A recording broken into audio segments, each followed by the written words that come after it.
Thinking Rare. Because every rare kidney disease in children deserves deeper thinking. Thinking Rare is a podcast by ESPN, the European Society for Pediatric Nephrology. This content is designed to inform and support clinical learning, not to replace professional medical advice. Please consult a healthcare professional for personal health decisions. Hi, my name is Garrelfs. This is our very first episode, and we're excited to start this journey together, exploring the clinical thinking behind rare kidney diseases in children. Each episode is designed to fit into the time of a coffee break, about 15 minutes to reflect on complex cases, share expert perspectives, and look at how we approach challenging diagnosis in pediatric nephrology. Today, we focus on primary hyperoxaluria type 1, or PH1, a rare genetic disorder that can cause progressive kidney damage and systemic oxalate accumulation. For many years, transplantation has played a central role in the management of these patients. Yet decisions about if, when, and how to transplant remain complex and require careful clinical judgment. In this episode, we explore the evolving role of transplantation in PH1 and the key considerations shaping current clinical practice. And to guide us through this discussion, I am joined by colleagues and experts who bring both experience and perspective to this complex topic. Here with us today is Dr. Wesley Hayes, pediatric nephrologist and head of the Department of Pediatric Nephrology at the Children's Hospital in Zurich. Welcome, Wesley. Oh, well, thanks, Sander. Good to see you. Yeah. Since we are having this conversation during a coffee break, I always want to start the conversation with the question, do you drink coffee? Since that's the real fuel of the hospital. Hey, well, I'm English, and I think the national drink is tea, so I've got a mug of tea. Okay, that's good to know. So Cheers with your coffee. yeah. Cheers. So today we are talking about therapeutic strategies for PH1. And I'm really curious, when did you diagnose your first patient with PH1? Do you still remember, Wesley? I'm just thinking back now, Sander. Yeah, pretty late in my career, actually. Yeah. After about 7 years of being a pediatric nephrologist, I remember an infant with rapidly progressing kidney failure that had very bright kidneys. Yeah. Found to be diffuse severe bilateral nephrocalcinosis, and quickly established that was related to PH1. And Yeah. then the challenges of the management of that condition then came. Yeah. And is this first patient also the reason that you're really interested in this disease and that you're now an expert? Or I think managing that patient and being part of clinical trials of new treatments in this condition, and just seeing the impact it has on patients and families has really motivated me to learn more about this disease and to get engaged in the international community. yeah, that's great. So during the past 10 years, a lot has changed. And I just wanted to discuss like the therapeutic options that we have, starting with conservative measures, because that has been the mainstay of the therapy for these patients for a long time. But can you just address what is important when you diagnose a patient with PH1 with preserved kidney function? What can we do in terms of conservative measures? Yeah, sure. I mean, the key thing is preserving kidney function and trying to prevent complications of systemic oxalosis, which ensues when kidney function deteriorates and the kidneys are no longer able to clear the excess oxalate from the liver. So fluid intake is really key. So if patients have persistently acidic urine, then just neutralizing that with, Yes. for example, potassium citrate can help reduce calcium oxalate crystallization in the urine of the kidney. And in a more of a practical approach, if you treat a patient with citrate, and I'm aware that some look at pH only, and others measure citrate during follow-up of these patients, what do you do? Yeah. So practically, we look mainly at pH just because that's rapidly available and Yeah. it's available day to day. We do look at citrate as well in the urine, but we aim Yeah. for neutral urinary pH. We don't want to over alkalinize the urine because then we increase calcium phosphate Yeah. precipitation. But we look to avoid a persistently acidic urine. That's our strategy. And then So, paradoxically, because there are two ways on treating these patients. So some believe that we should start very low and then build up paradoxin. Others use a bit more of a top-down approach. What is your personal perspective on this, Wesley? I mean, again, I have, as every pediatric nephrologist will have, a very small number of patients because this is a rare I disease. know, So I know. I I can give you my strategy, but it's not evidence-based. It comes with a Yeah, big caveat. I would say, the severity of this condition is so marked, and the impact on yeah, patients. I generally go in with a big dose to assess yeah, responsiveness. yeah, A really top end of the age-related dosing yeah. range, per kilogram body weight. I think most of the pediatric nephrologists in Europe do it like that, Yeah. to be honest. Especially with RNAi now available, you want to make sure that, yeah, that you know whether your patient is responding to pyridoxine or not. You don't Yeah. want to postpone starting a different treatment for months, for example. So I think the top-down approach is the most Yeah. commonly used approach now. So I think those are the most important aspects of conservative measures. Let's continue with RNAi. What has changed since we now have a different therapeutic approach with RNAi in your Yeah. opinion, in treating these patients? I think it's a real step, a game changer, a real step forward. We know that from treating families where older siblings have not had access to effective treatment with siRNA and I, but younger siblings have. Yeah, And just speaking to these families and these parents who have this direct comparison, of children who, for the first years of their life, haven't had access to RNI yeah. versus the younger siblings that have, just shows you the potential benefits of these new treatments for these patients. So then in terms of monitoring therapeutic efficacy, what do you do in your patients? In terms of monitoring responsiveness to siRNA in those that are passing urine reduction in urinary oxalate, we found it to be a helpful marker. Yeah, In patients that are anuric or oliguric, on dialysis, pre-dialysis plasma oxalate can be helpful, but it doesn't always give the complete picture. We've certainly had a patient whose pre-dialysis plasma oxalate levels were relatively high and up to 100, yeah. micromolars per liter. And then for this specific patient that had like elevated levels of plasma oxalate pre-dialysis while on RNAi, what was your next step? I mean, we wanted to transplant this particular patient was running out of vascular access. They'd had 5 years of dialysis because they Yeah, presented infant when they were just 3 months of age, yeah, in kidney failure. yeah, And by the time they got to about 4 to 5 years of age, there really were no more options for vascular access for ongoing hemodialysis. We knew we had to transplant this patient.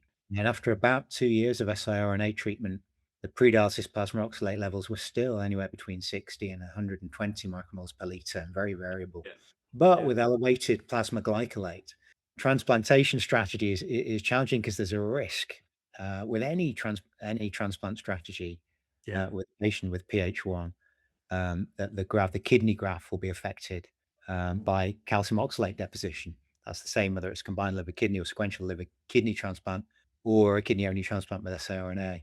yeah, But I think the important thing was to undertake a careful assessment for the patient of systemic oxalosis.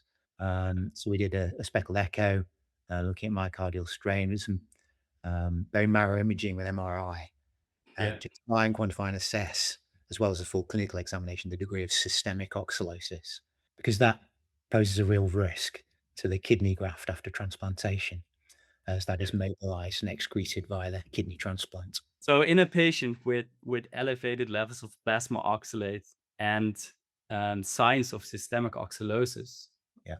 would you still opt for a kidney alone transplantation, or would you then decide that it's time to go for a liver transplantation, either combined or like a sequential procedure? Yeah. And that's a very difficult question, of course. It is difficult because there's, even the international experience, is limited. And I don't think we really have the comparative data available to be able to clearly say, okay, combined liver kidney, sequential liver kidney versus siRNA plus kidney only. But thinking about practical aspects and pragmatic aspects, a kidney only transplant is, a less complex surgical procedure. Largely for that reason, and for psychosocial reasons with the family, that's the strategy that we opted for with Yeah, our patient, with our 5-year-old patient. yeah. And fortunately, it was successful. Yeah. The patient is now 16 months post-transplant with excellent graft function.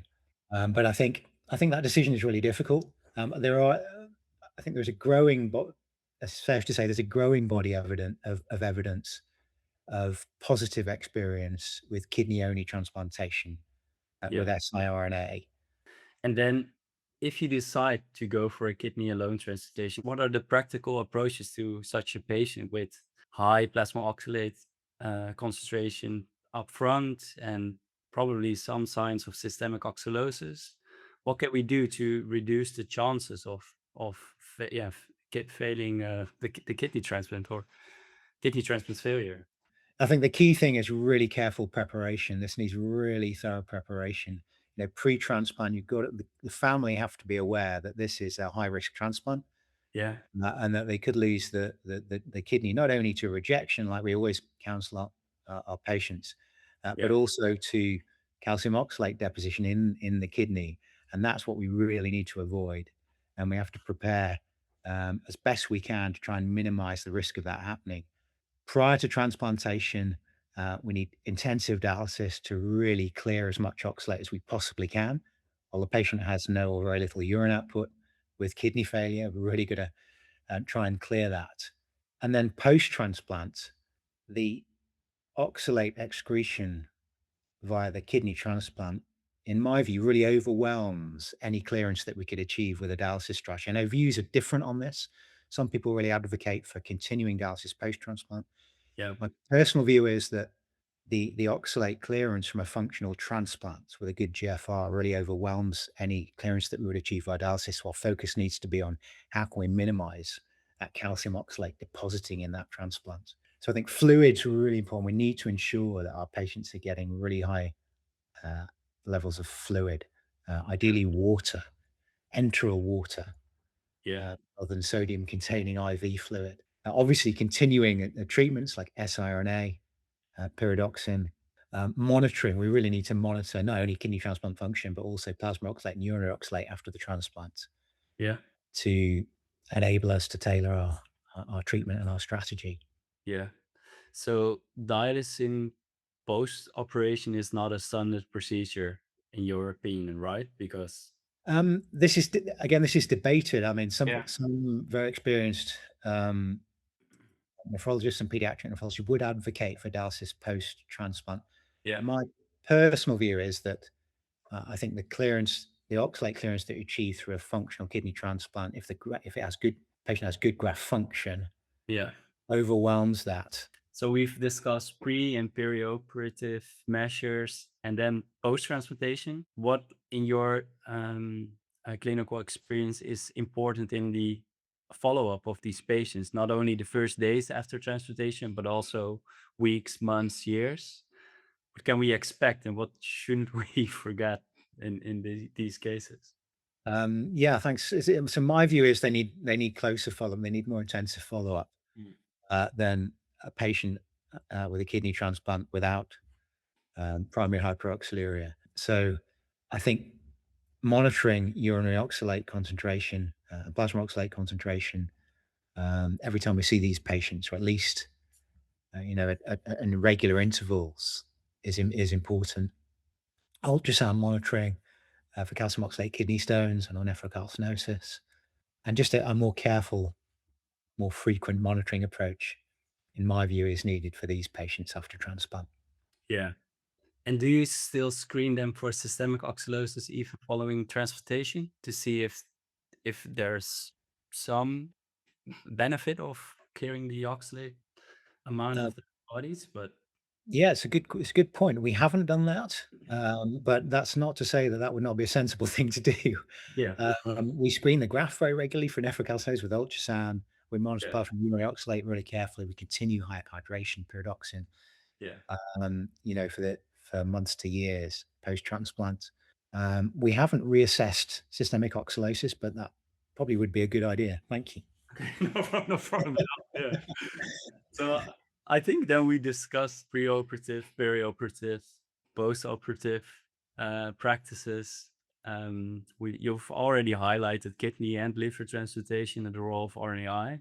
Probably concluding that we should look at these rare kidney diseases, and especially PH1, as a case by case situation. So there's not really a protocol that would one size fits all, for example. It's really individual, and there are a lot of unknowns still that need to be addressed. And so thank you very much, Wesley. I'm not sure if you have anything else that you wanted to address during this. I think the other key thing is we need to continue to collaborate internationally.